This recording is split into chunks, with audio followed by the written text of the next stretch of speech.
નમસ્કાર મિત્રો, આપ સૌનું હાર્દિક સ્વાગત છે। તો ચાલો નજર કરીએ 30/10/2025 ગુરુવારના રાશિ ભવિષ્યફળ પર।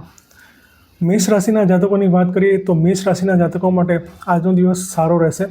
સમગ્ર દિવસ દરમિયાન તમને તમારા સહકર્મચારીઓનો સારો એવો સપોર્ટ મળશે। આ સિવાય બોસનો પણ સારો એવો સાથ સહકાર આજના દિવસે તમને સાંપડશે। તો આજનો દિવસ તમારો કાર્યસ્થળે ખૂબ જ સારો રહેશે। જો કે સમગ્ર દિવસ દરમિયાન તમારે ખાસ એ બાબતની તકેદારી રાખવાની છે કે ક્યાંક આળસમાં અને ઉત્સાહમાં આવીને કોઈ કાર્યમાં વિલંબ ન થાય અને કોઈ ભૂલ ન થાય તેની ખાસ આજના દિવસે તકેદારી રાખવાની છે। વૃષભ રાશિના જાતકોની વાત કરીએ તો વૃષભ રાશિના જાતકો આજના દિવસે કોઈક ધાર્મિક સ્થળે મુલાકાત લે તેવી શક્યતાઓ છે। આ સિવાય ગુરુ કે વડીલને આજના દિવસે તમે મળી શકો છો। તેના કારણે જીવનમાં એક નવી ઉર્જાનો સંચાર થતો હોય તેવું પણ આજના દિવસે તમને લાગશે। જો કે તમારે સમગ્ર દિવસ દરમિયાન ખાસ કરીને મુલાકાત દરમિયાન ગુરુ કે વડીલ સમાન કોઈ વ્યક્તિને કે પિતાને ક્યાંક કંઈક બોલાઈ ના જાય ગુસ્સામાં આવીને આવેગમાં આવીને તેની ખાસ તકેદારી રાખવાની છે। મિથુન રાશિના જાતકોની વાત કરીએ તો મિથુન રાશિના જાતકોએ આજના દિવસને ખાસ સાવચેતીપૂર્વક પસાર કરવાની જરૂરિયાત છે। જો જૂની કોઈ બીમારી હોય તો તેમાં રેગ્યુલર તમારે ચેકઅપ કરાવતા રહેવું જોઈએ। ખાસ તમારી બેદરકારી કે નિષ્કાળજીના કારણે તમને આજના દિવસે ખર્ચ આવી શકે છે। વ્હીકલ ચલાવતી વખતે પણ આજના દિવસે ખાસ તમારે તકેદારી રાખવાની જરૂરિયાત છે। કર્ક રાશિના જાતકોની વાત કરીએ તો કર્ક રાશિના જાતકોને આજનો દિવસ ઉત્તમ રહેશે। સમગ્ર દિવસ દરમિયાન તમને લાઈફ પાર્ટનરનો સારો એવો સાથ સહકાર મળશે। જો તમે બિઝનેસ કરતા હશો તો બિઝનેસમાં પણ આજના દિવસે સારી એવી કમાણી થશે। સમગ્ર દિવસ દરમિયાન તમને બિઝનેસમાં કોઈ નવી દિશા પણ મળે તેવી શક્યતા છે અને આ દિશાનું સૂચન તમારા લાઈફ પાર્ટનર દ્વારા પણ કરવામાં આવે તેવી શક્યતાઓ છે। સિંહ રાશિના જાતકોની વાત કરીએ તો સિંહ રાશિના જાતકો માટે આજનો દિવસ ખાસ તકેદારીપૂર્વક પસાર કરવાની જરૂરિયાત છે। સમગ્ર દિવસ દરમિયાન કોઈની સાથે વાદ વિવાદ ન થાય, કોર્ટ કચેરી સુધી લાંબુ ના થવું પડે તેની ખાસ તમારે તકેદારી રાખવાની જરૂરિયાત છે।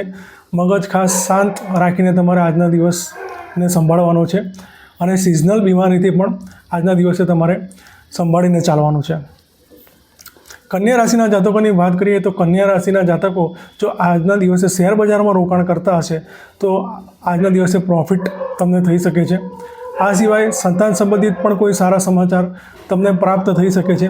પણ ઉત્સાહમાં કે આવેગમાં આવીને આજના દિવસે કોઈ કાર્ય કે રોકાણ ન થાય તેની ખાસ તમારે તકેદારી રાખવાની જરૂરિયાત છે। તુલા રાશિના જાતકોની વાત કરીએ તો તુલા રાશિના જાતકોને આજે તમારી માતાના હેલ્થ સંબંધિત કોઈ ખરાબ સમાચાર મળવાના કારણે તમે થોડા ચિંતામાં રહો, મન ઉદાસ રહે તેવું લાગે। આ સિવાય જમીન કે મકાનનો સોદો તમે કરવા જઈ રહ્યા હોય તો તેમાં પણ થોડી અડચણો આવતી હોય તેવું આજના દિવસે જણાય।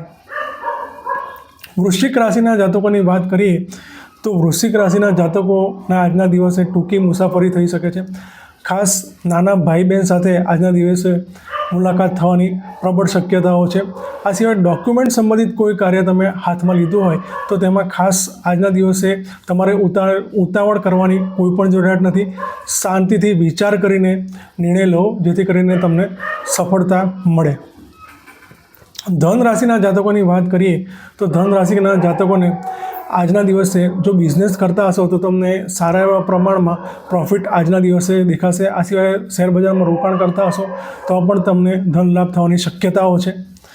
આ સિવાય આજના દિવસે કુટુંબના કોઈ વ્યક્તિને મળવાને કારણે કે કુટુંબના કોઈ વ્યક્તિ થકી તમને ધન લાભ થાય તેવી શક્યતાઓ છે। મકર રાશિના જાતકોની વાત કરીએ તો મકર રાશિના જાતકો આજના દિવસે થોડા સ્વકેન્દ્રિત રહેશે, એટલે કે પોતાના ઉપર થોડો વધારે વિચાર કરશે। જો કે તમે આજના દિવસે ઉત્સાહમાં આવીને કે કોઈ ઉતાવળમાં કોઈ ઝડપથી નિર્ણય લેવામાં કોઈ ભૂલ ન થઈ જાય તેની ખાસ તમારે તકેદારી રાખવાની જરૂરિયાત છે। કુંભ રાશિના જાતકોની વાત કરીએ તો કુંભ રાશિના જાતકોને આજના દિવસે હોસ્પિટલના દોડા ધક્કા થાય તેવી શક્યતાઓ દેખાઈ રહી છે। જો કે આજના દિવસે તમે થોડી તકેદારી રાખશો તો ખાસ કોઈ પણ પ્રકારનો આકસ્મિક ખર્ચ આવતો બચી જાય તેવી પણ શક્યતા છે। તો ખાસ આજના દિવસને સાવચેતીપૂર્વક તમારે પસાર કરવાની જરૂરિયાત છે। મીન રાશિના જાતકોની વાત કરીએ તો મીન રાશિના જાતકોને આજના દિવસે જો તમે શેર બજારમાં રોકાણ કરતા હશો તો થોડો લાંબા ગાળે ફાયદો થતો હોય તેવું લાગશે. નસીબનો પણ સાથ સહકાર મળતો હોય તેવું જણાશે. પણ કોઈપણ કાર્ય આજના દિવસે તમારે પૂર્ણ કરવાનું હોય તો તેમાં બહુ વિલંબ પણ નહીં અને બહુ ઉતાવળ પણ નહીં, એવું બેલેન્સ સાથે આજના દિવસે તમારે નિર્ણય કરવાનો રહેશે.